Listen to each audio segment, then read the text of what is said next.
ایک گاؤں کے اندر بوڑھے والدین رہتے تھے. اللہ تبارک و تعالیٰ نے ان کو نرینہ اولاد عطا فرمائی. جب بچہ بڑا ہوا تو انہوں نے بچے کو اچھی تعلیم دلوائی. بچہ بڑا ہوشیار تھا, ذہین تھا, وہ لکھ پڑھ کر ایک اچھی جاب کا حقدار بن گیا اور اس کو انجینئر کی ڈیوٹی مل گئی. جب وہ انجینئر بن گیا تو اس کے پاس مال اور پیسے کی بہت کثرت ہو گئی.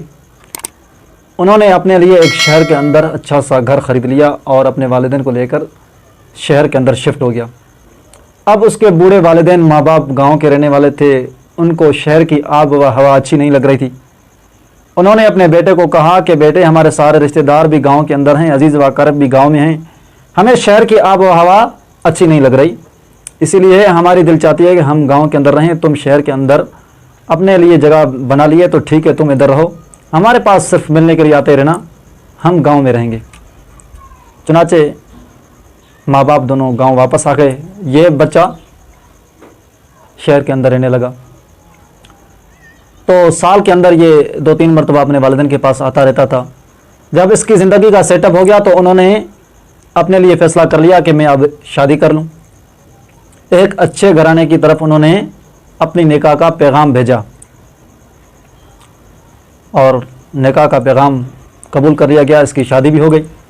اب شادی کے بعد جب بندہ اپنی فیملی کا ایک ذمہ دار فرد بن جاتا ہے تو اس کا آنا جانا ماں باپ کے لیے بند ہو گیا. ماں باپ کی طرف اس کا توجہ ہی نہیں رہا. اسی دوران اس کو سعودی عرب کی طرف سے ایک جاب کے لیے آفر آ گئی. تو اس نے کیا کیا, اپنی بیوی کو لے کر سعودی عرب چلا گیا. 13 سال اس کو سعودی عرب رہتے ہوئے گزر گئے. ایک دفعہ حج کر رہا تھا.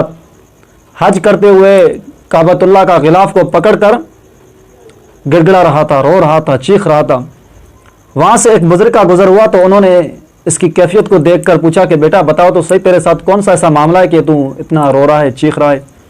تو اس نے اپنی ساری حقیقت بتائی کہ میں 13 سال سے سعودی عرب میں رہ رہا ہوں, ہر سال میں حج کرتا ہوں. اس سال میں جب حج کرنے کے لیے آیا تو ہر سال کے اندر میرے ساتھ معاملہ یہ ہو رہا ہے.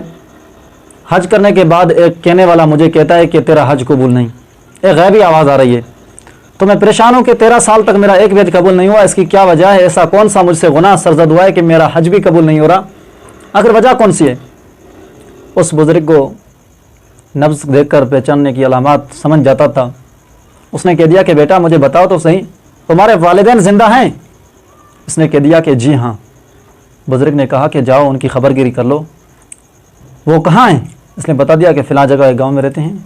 بزرگ نے کہا کہ بس جاؤ اپنے والدین سے ان کے حال احوال معلوم کر لو, اس کے بعد حج کرنا, پھر مجھے بتانا کہ تیرے حج کی کیا بنا ہوا. تو یہ شخص فوراً گھر آیا, آ کر اپنی بیوی کے ساتھ اس چیز کا اظہار کیا کہ میں واپس جانا چاہتا ہوں. تو بیوی تو جھگڑا کرنے شروع کرنے بیٹھ گئی. کیا ضرورت پڑ گئی کہ اچھی جاب ہے, بچے خوشحال ہیں, ہم بھی خوشحال ہیں. واپس نے کہا کہ میرے والدین نہ جانے کس حال میں ہیں, اسی لیے میں وہاں جانا چاہتا ہوں. تو یہ فوراً وہاں سے ویزا کٹوا کر اپنے ملک آ گیا. اس کے بعد جب اپنے گاؤں کے اندر پہنچا, گاؤں کا رخ ہی بدل چکا تھا. وہاں پر ایک بچہ کھیل رہا تھا. اس نے جا کر اس بچے سے پوچھا کہ فلاں نامی ایک شخص گاؤں میں رہتا ہے, بتاؤ اس کا گھر کدھر ہے؟ اس بچے نے کہہ دیا کہ وہ شخص تو 6 مہینے ہو گئے فوت ہو گیا ہے, لیکن اسی گھر کے اندر ایک بوڑھی عورت رہتی ہے, وہ بھی بیمار پڑی ہوئی ہے. ہم نے اپنے بڑوں سے سنا ہے کہ ان کا ایک اکلوتا بیٹا ہے جو سعودی عرب کے اندر جاب کرتا ہے. نہ جانے وہ کیسا بدنصیب بیٹا ہے, اپنے ماں باپ کی خبر گیری نہیں کرتا. جب اس نے اس بچے کے یہ الفاظ سنے تو اور زیادہ غمزدہ ہو گیا. پہلے سے ہی غمگین تھا اور اس کی پریشانی بڑھ گئی. بھاگتا دوڑتا ہوا اور دل میں یہ سوچ رہا تھا کہ اب تو میری والدہ مجھ سے خفا ہو گئی, کیونکہ باپ بھی مر گیا ہے. میں باپ کے مرنے پر بھی ان کے سامنے حاضر نہ ہو سکا, تو میری والدہ تو مجھ سے ناراض ہوگی. کیا ہوگی بھائی, بولو تو صحیح نا, ناراض ہوگی.